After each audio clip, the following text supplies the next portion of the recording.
So, Paulette, I want to read you an email from a patron. What do you say? Let's do it. And as always, just as a caveat, I always use my judgment regarding what to read from their emails because I want to mask people's identity if there's sensitive material. So there's sensitive material in this email, and I'm going to mask their identity. She writes, "Hi to the Psychology in Seattle folks." It's us. That's us. "I discovered you about a month and a half ago, and I'm becoming a fan. Ooh. I've come to respect Kirk's opinions, and although I don't share all of them, Ooh. it's always interesting to hear what he has to say. And I just became a patron. Yeah. So I'd like to know what you think about this. I'm a 33-year-old female." Me too. Oh, is this you? Did you write in? No. Okay. "I've been in therapy for several years with both male and female therapists. About 3 or 4 months ago, I started therapy with a male therapist who I really liked. I was going through a recent breakup and some professional difficulties. He seemed to be very empathetic, compassionate, and insightful person, and with a great sense of humor. I really felt like he walked with me through my fears. In several occasions, he mentioned that he really appreciated my deep emotional nature, and he was honored to work with me. After going through so many therapists and not finding the right one, finding him felt like bliss. At the end of the first session, he told me I was a smart, personable, beautiful woman and that I had many things coming my way.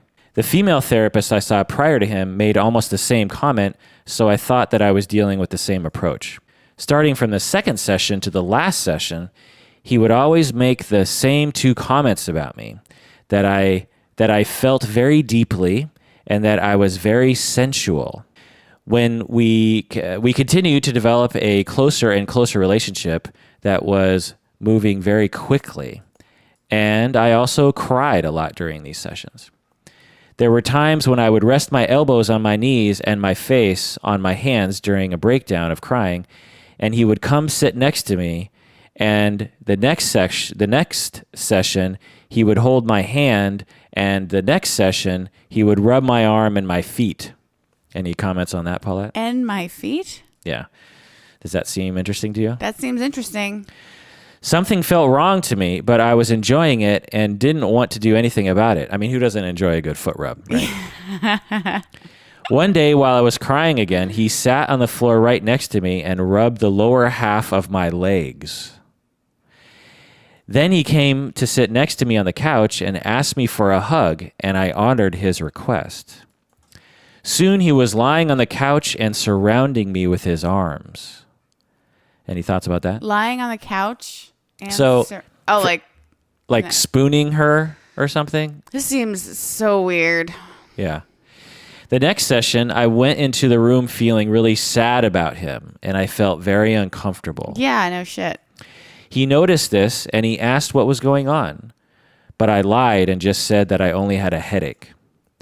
He tilted forward in his chair and pressed my calf, which I'm trying to imagine why and how that looked, and a few minutes later, kissed me next to my knees. What? Kissed me next to my knees. Kissed me next to my knees. Yeah. Kiss me next to my knees. He then asked to come sit next to me and soon held me in a way similar to the prior session. So this is way too much physical contact. Basically cuddling.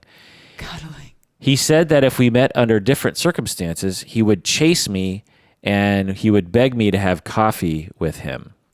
He said that he wanted me to know that he would always be there for me and that he wanted me to be empowered to ask him to back off or get closer at my will. Oh, my God. I asked him if he was tempted, and he said yes. And my bad, I know. When I asked him why he found me beautiful, he responded that the proportions of my breast, waist, hip made him go, wow, and that the proportions of my face were flawless, and that he really liked my mouth and my eyes. So the smooth operator we got here. I find your waist to be 33% smaller than your hips, which I enjoy. What should she have done in this situation, Paulette? My God. Well, we've discussed this. I think this is getting extremely unprofessional, and she should have left right then, probably. I hate when a guy puts you in a bad situation like that, and especially in such a high trust situation as a therapist. No bueno. Well, let's go on with her email. Oh my. That was the last time I saw him. Good. I'd love to hear your opinion. He was great at the beginning, and that makes things very difficult for me. The few weeks after I ended therapy, I had to fight my love feelings for him every day. That's why I haven't filed a complaint to the licensing board. This whole situation feels so unfair. I went to him for help and paid privately, and today I'm out of a couple $1,000s and I can't act freely. What do you think about that? Oh, it's so sad. I think it's so sad how many people in this country either feel or are, I want to say disenfranchised from their rights, but is that a right word, use of the word disenfranchised? Yeah, that's a loose usage. They're like, they have a lack of power over their own lives because they're just scared to get kicked out of this country and I think that gets exploited. It gets exploited a lot by people, and that's really sad. I don't know. What do you think she should do? Well, today, in this episode, I'm going to give my advice to her. Ooh.